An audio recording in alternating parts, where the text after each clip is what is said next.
He was setting this up to kill me, Judge. I have a gun, and I'm going to go shoot him right now. In the state's view, the appropriate charge for spitting in that situation is a charge of disorderly conduct. Right now! You spit in my face! If someone spat in your face in your mouth, brandished a gun, and they were going to shoot you, would you believe disorderly conduct was a just charge? Justice must mean the same thing for everyone, regardless of their title or uniform. I'm not here to defend Mr. Fahey. Mr. Fahey had a firearm, encountered the defendant, and never acted on those words. Mr. Fahey did indicate he had received threats, not from Mr. Reyes, okay, to be sure, and neither have I. You threatened to kill me! You threatened to kill me! He threatened to kill me. He made multiple false statements to law enforcement. This is a cover-up. This is a conspiracy. He's charging me with criminal trespassing for leaving in 2 seconds. Breach of the peace when it wasn't a public place. So I don't want to talk about elements of crimes and what fits and what doesn't, because the elements I'm charged with don't fit. Mr. Reyes and I do agree on one thing. I wish Mr. Fahey had stayed in the house that day. Get out of my way. Mr. Reyes, I appreciate your candor and your eloquence. The act of spitting on an individual is a vile and degrading.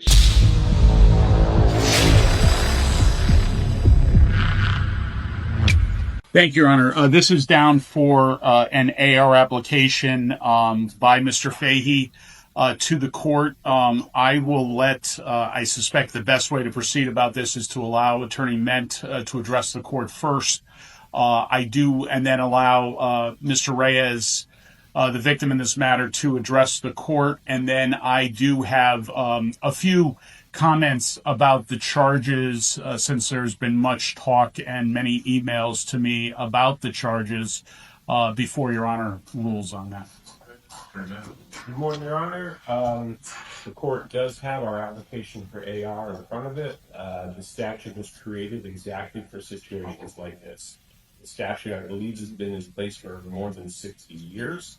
And it is in place in cases where there has been a first-time offense by someone who the court can find is not likely to reoffend in the future. And that's exactly what you have today. You have a disorderly conduct charge, a C misdemeanor by someone who has not offended in the past and clearly has no reason to reoffend in the future. And I believe that this diversionary program, its pretrial application for accelerated rehabilitation, is quite appropriate in these circumstances. I understand there will be an objection, and perhaps I can be heard again after that. And does the victim, Mr. Reyes, wish to be around? Yes, sir. Good, Mr. Campbell. Thank you, Your Honor.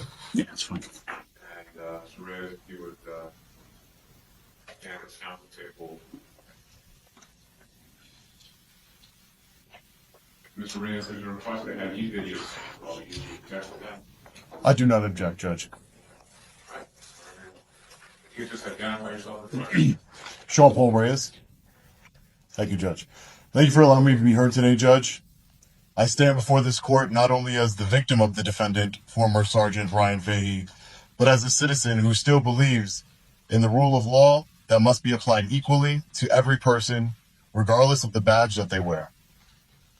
My first encounter with the defendant took place in June of 2021 at the Connecticut State Police Headquarters.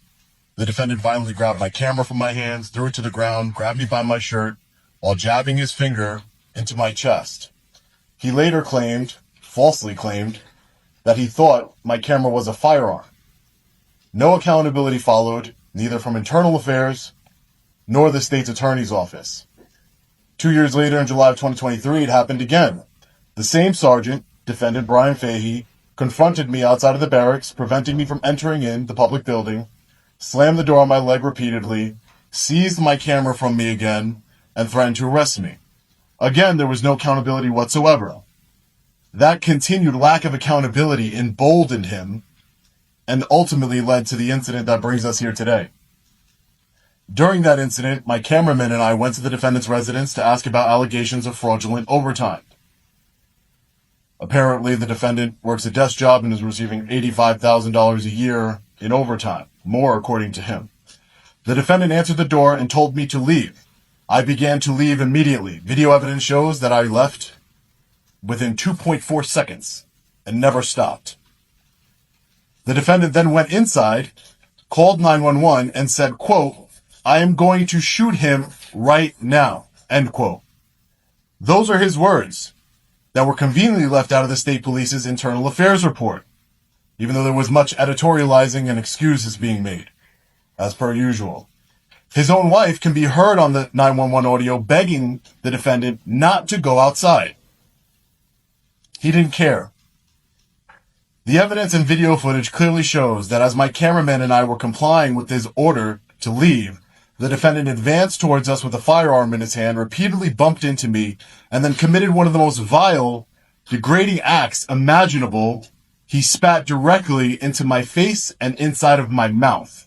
I will never forget the feeling of that vile spit in my mouth. It was disgusting and degrading. At that moment, I knew exactly what the defendant was trying to do: provoke a reaction so that he could carry out the threat he had just made to shoot me. I am alive today only because I refused to respond to that provocation, and because my cameraman was there. When the Groton Police Department arrived, instead of arresting the aggressor, a state police sergeant, they arrested me and my cameraman for the absurd charge of felony voyeurism, a charge that's since been dismissed. An officer even told me that spitting in someone's face is only a felony crime, if the victim is a police officer. All laws should protect everyone equally. Only after public backlash and being transferred to this district was the defendant, after a month, the defendant was arrested. No mugshot taken, Judge.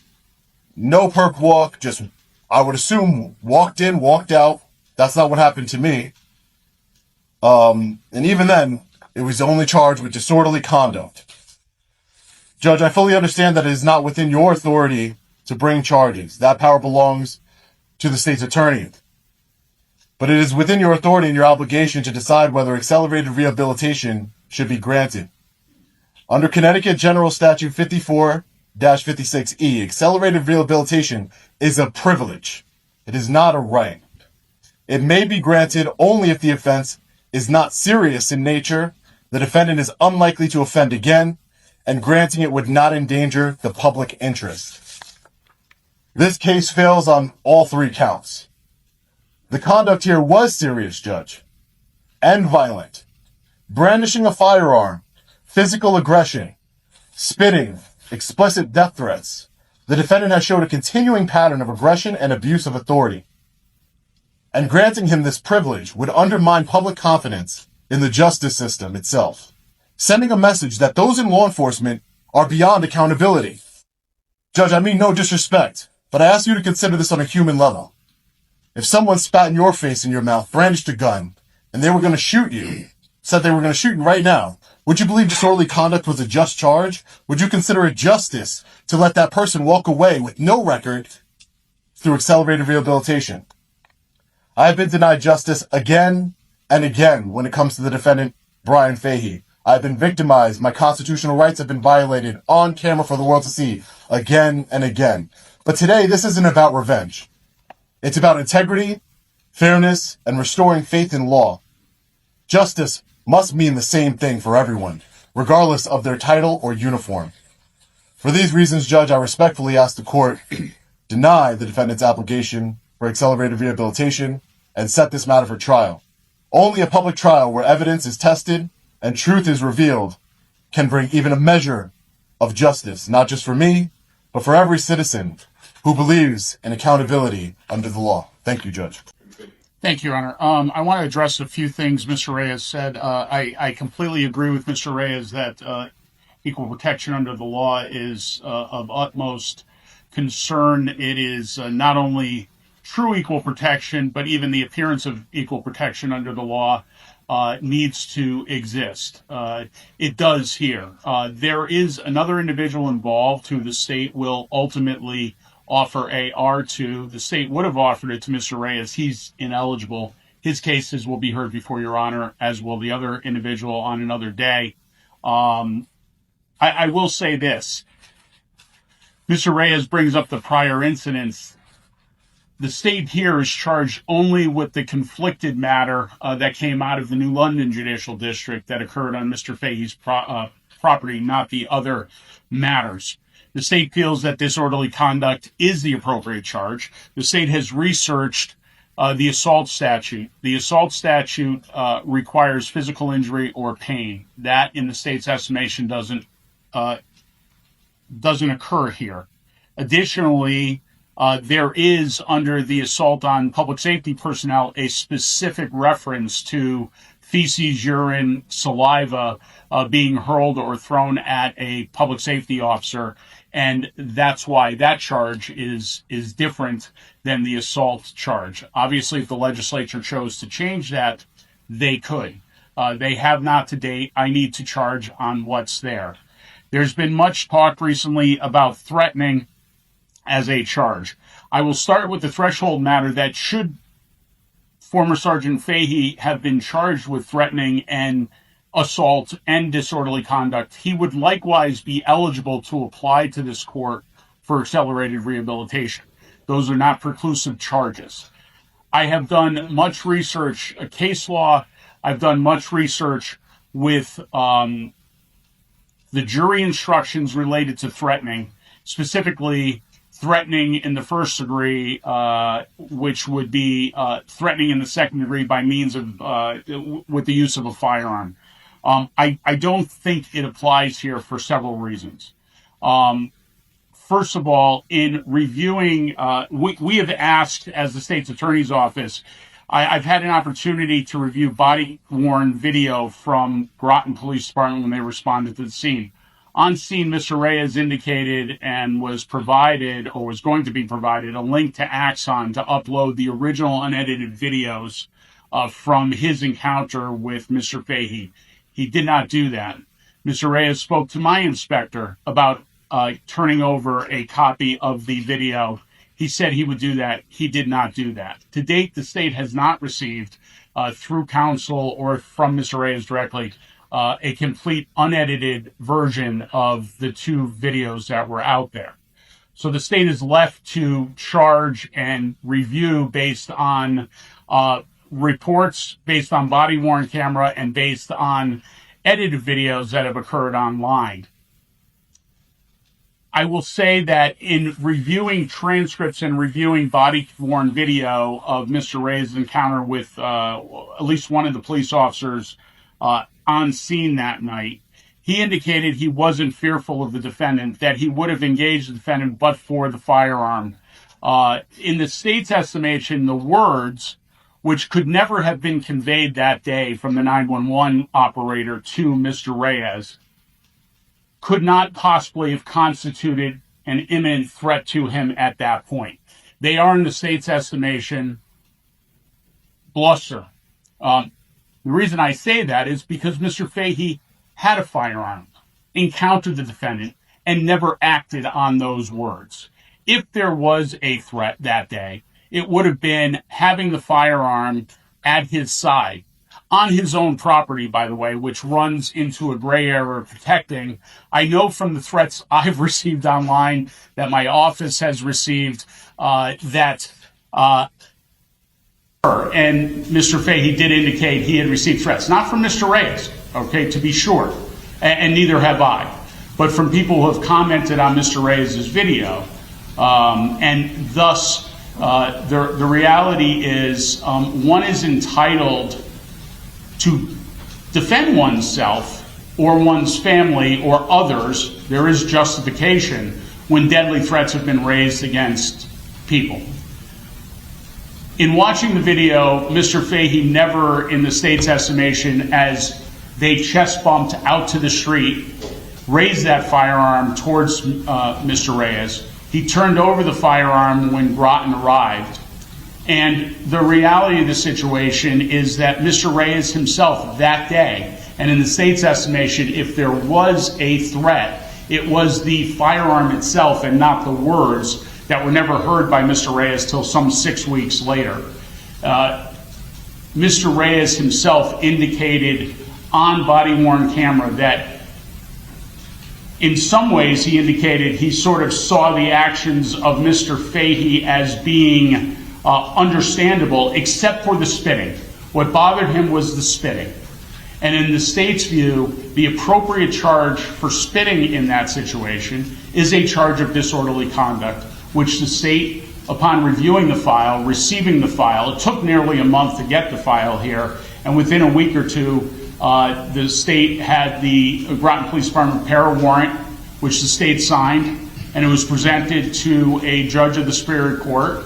And Mr. Fahey, like any other citizen similarly situated, turned himself in on that warrant. And we stand here today before Your Honor on the AR application.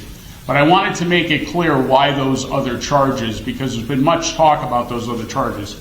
And in the state's estimation, those charges are inapplicable to the situation that occurred here. The state's ultimate goal, quite frankly, Judge, is, I know there's civil suits pending, I know there's ongoing litigation. The state's ultimate goal is for Mr. Fahey to stay away from Mr. Reyes, and for Mr. Reyes to stay away from Mr. Fahey. And that's the state's ultimate concern. The state does not want this to escalate any further than it has. But based on the actions that I must judge my charges on, and that is simply the actions at Mr. Fahey's house that day, not any previous actions, because I'm left with that simple conflicted incident and not the pattern of conduct. I felt that the disorderly charge was the appropriate charge, and that's what Mr. Fahey was charged with.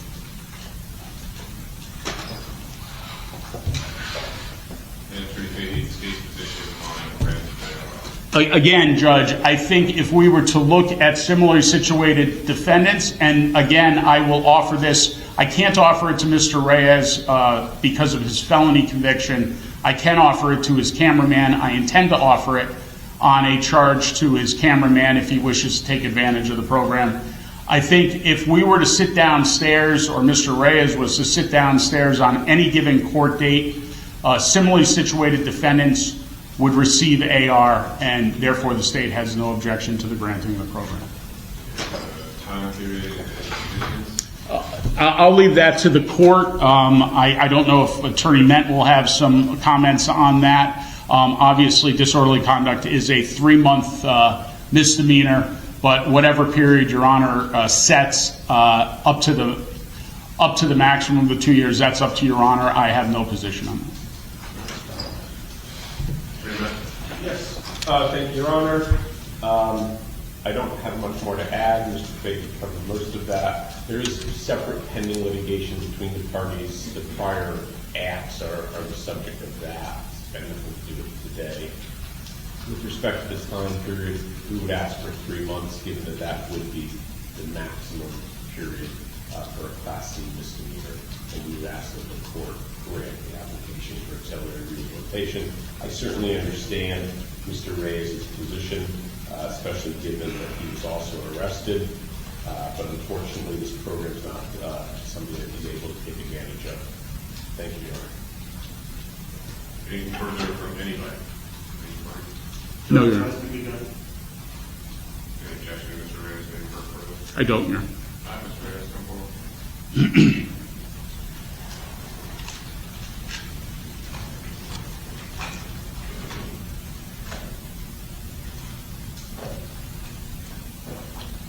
Judge, I just wanted to clarify that the state's attorney did a great job defending Mr. Fahey here, but I did want to give all the video footage to the investigators. It doesn't show anything other than beforehand meetings with, so it's not something I'm trying to hide.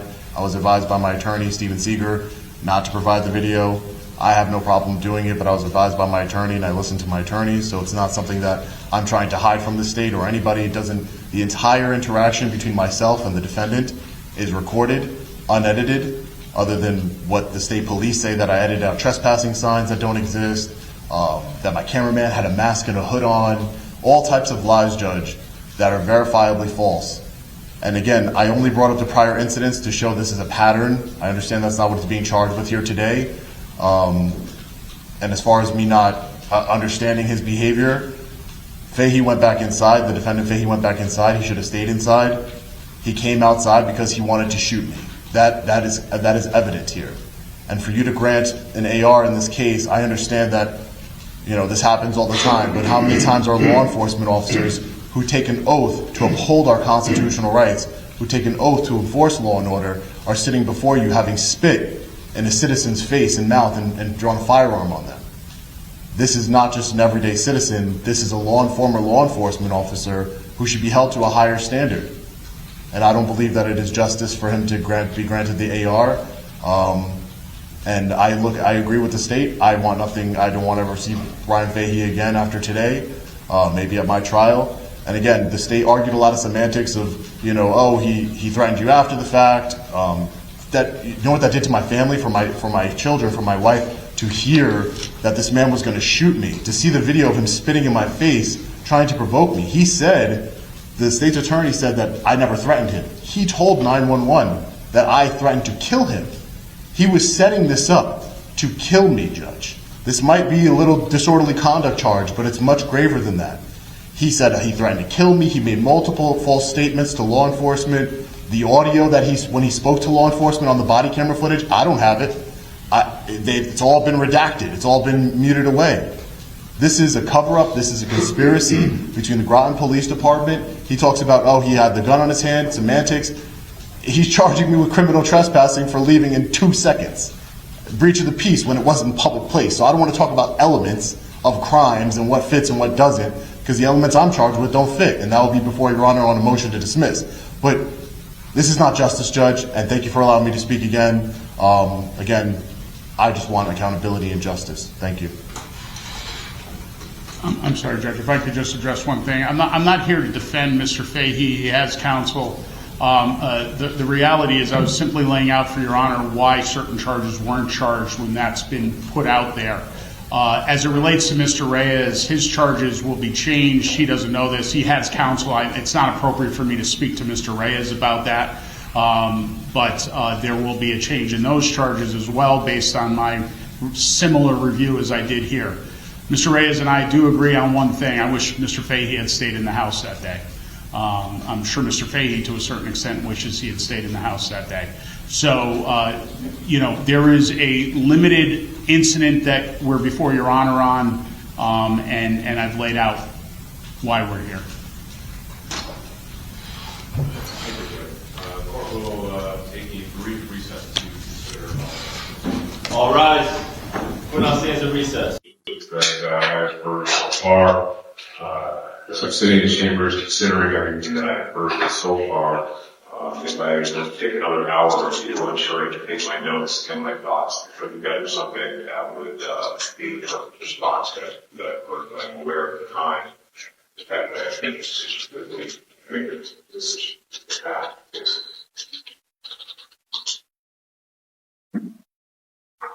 unlike other states, accelerated rehabilitation and it does not require an administrative bill. There are other states that require an individual to see something before they are granted permission. AR does not require that. But in order to apply for AR, there has to be an acknowledgement on some level that a crime, an actual crime, has been pledged.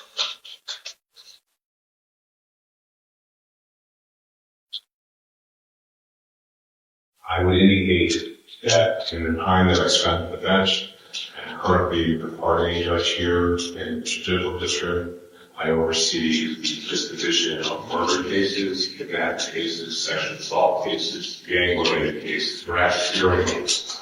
I was a man with for 4 years.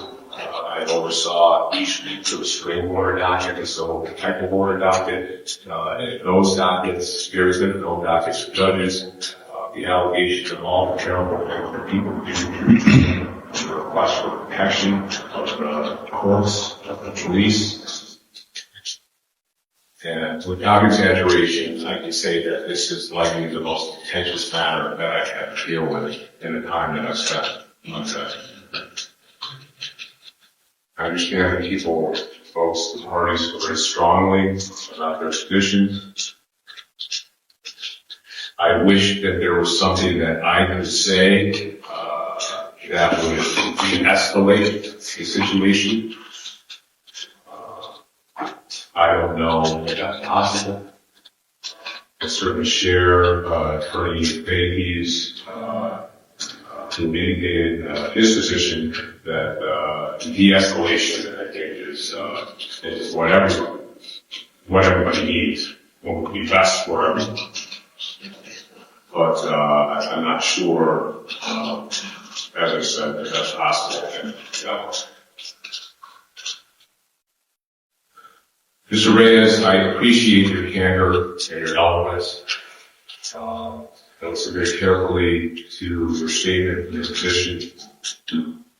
And I agree with you that spitting, being spat upon, the act of spitting on an individual is a vile and degrading.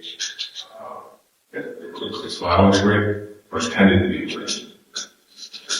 I understand that outside of the assault on a public safety officer statute, that the spitting on individuals is not criminalized in Connecticut. I'm fairly certain in other states that spitting on another individual, not a public safety officer is a very, very, very broad category. Not just police officers, but also healthcare workers, BCS workers. I'm not going to get into the policy considerations that bodily fluids in that statute. I don't think it's intended to undercut how degrading an act it is to spit on another individual. I think that we all understand that. We all should understand. And hopefully, Mr. Fahey, the defendant, I'm told that he regrets what happened that day. It does not undercut as something vile and degrading. Yes,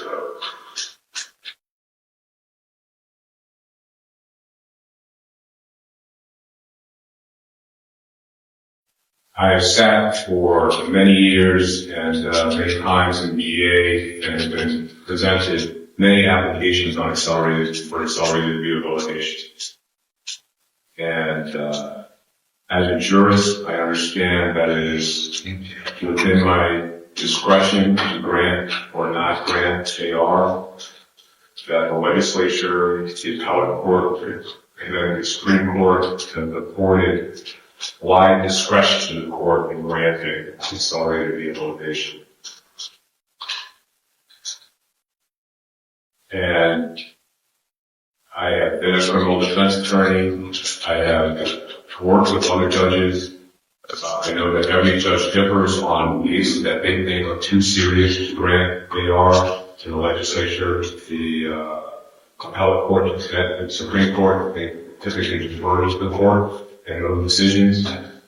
And while I'm not intending to claim my position among the more lenient of those judges, I will note that, and I will accept, but I will accept that I am a judge inclined to grant accelerated rehabilitation in many, or not most of the cases where I presented with those applications.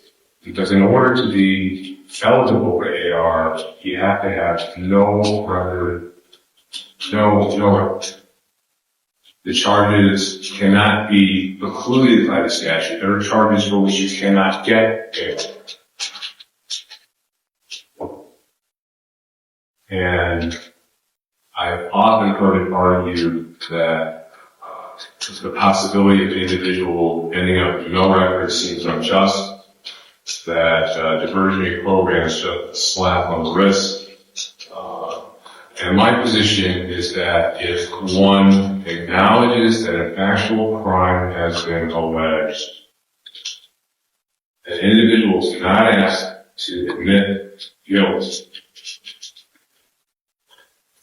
And the goal is to have no record of that alleged actual crime on their record. That there would have to be something that an individual would have to do to confirm that, as opposed to it just being granted in the ordinary course, as if it were not ultimately serious matter.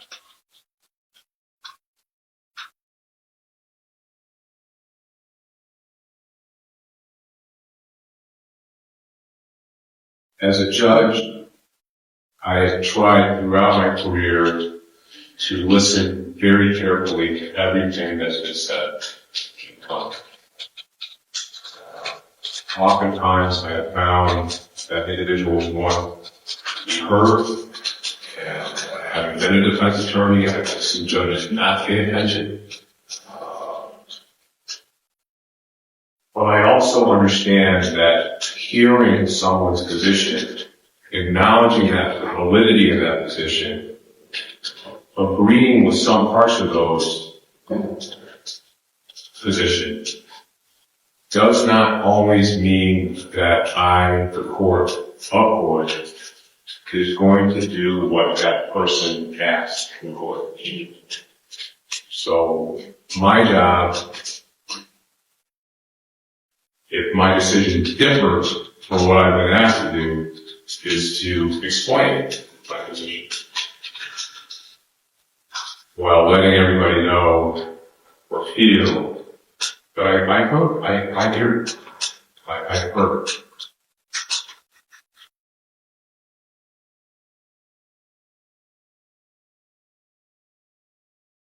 The background of the case, the conflict in the case, creates a serious matter for the court to address.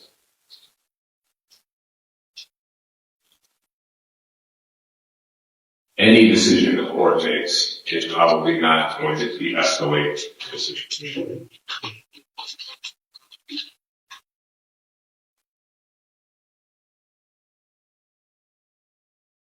On this charge, even taking into account that day in, on a day-to-day basis, what would this court do? And the honest answer, from my perspective, the right thing is to grant the court. The request was for 90 days. I think that's a 90-day program with the background of this case, the contentiousness of the case. I think that trivialized what occurred. And I think that a lengthier period of AR would be appropriate. My understanding is that there are other matters pending in other aspects of the court. There's a civil matter that will probably go on for quite some time. I agree with Attorney Fahey that the parties should stay away from each other and certainly do everything they can not be, and the court will do what it can to make sure that they are not in the same place at the same time. But through the AR period, I know that Mr. Reyes would then have some protection from Mr. Fahey in terms of an order that would require Mr. Fahey to initiate no contact with them. And that may allow some breathing space in order for the civil matters to resolve without the possibility of contentiousness that would be inappropriate and would result in a violation of the accelerated implementation.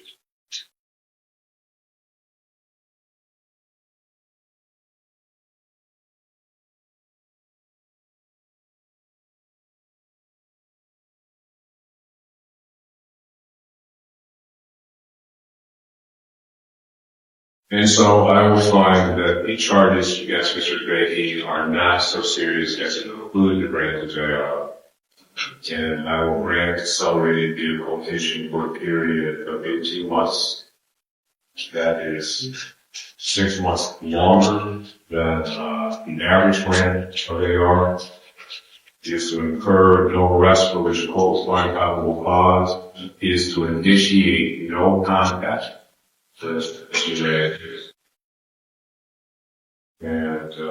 given the nature of the disorderly conduct, the allegations, I want to engage any counseling and treatment directed by adult stage. If there's some anger management or counseling that would be helpful to Mr. Fahey going forward. The law is clear that police officers are held to a higher standard than other individuals with regard to their interactions with others. I realize the complicated context of everything, but I agree with Mr. Reyes. I think the spending in some spaces is less. That for 18 months, April 9th of 2027.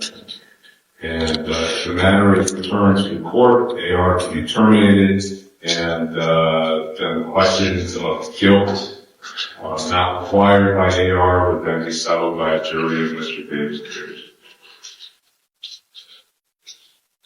So there's nothing further to the party. Nothing, Your Honor. We are adjourned. All rise. Court now stands. Alright, fellow patriots, the courtroom footage is courtesy of Justice Served TV. I'll leave a link to their channel in the description below the like button so you can check out their exclusive after-court interview with yours truly. So to summarize the proceedings, the former disgraced police sergeant Brian Fahey and the state were asking for a 3-month probationary period, with the case being dismissed after the completion. The judge ended up granting the diversion program, but extended the probationary period to 18 months and recommended counseling such as anger management or mental health. Now, do I agree with the judge's decision granting the accelerated rehabilitation? Obviously, I do not. I just want to make sure that the blame goes to the right person. State's attorney John Fahey had a constitutional obligation to charge Brian Fahey with felony threatening and reckless endangerment in addition to the disorderly conduct charge. He failed to honor his oath. I think his reasoning on why he only charged disorderly conduct was disingenuous at best. It's unfortunate that Brian Fahey won't be held accountable in a criminal court with a public trial. But at least we the people not only exposed the deranged psycho and got him to retire, we also exposed a biased state's attorney who doesn't honor his oath, and the rotten police department who conspired with Fahey to violate not only my constitutional rights but my cameraman's as well. Fortunately, Fahey has already been denied qualified immunity in my first federal lawsuit against him, and as soon as my charges are dismissed, and I am confident they will be, I will be filing another one. I promise each and every one of you that I will do everything in my power to make sure Fahey is held accountable in a civil court of law. Make sure you're subscribed. We the people are almost 1 million strong. I truly appreciate all of your support. We take on tyranny together. I couldn't do this without you. United, we are strong. Stay tuned and make sure to have notifications turned on so you don't miss any upcoming videos. Let me know your thoughts on this one in the comment section below. As always, stay safe. God bless. I'll see you in the next one. Long Island Audit. Peace.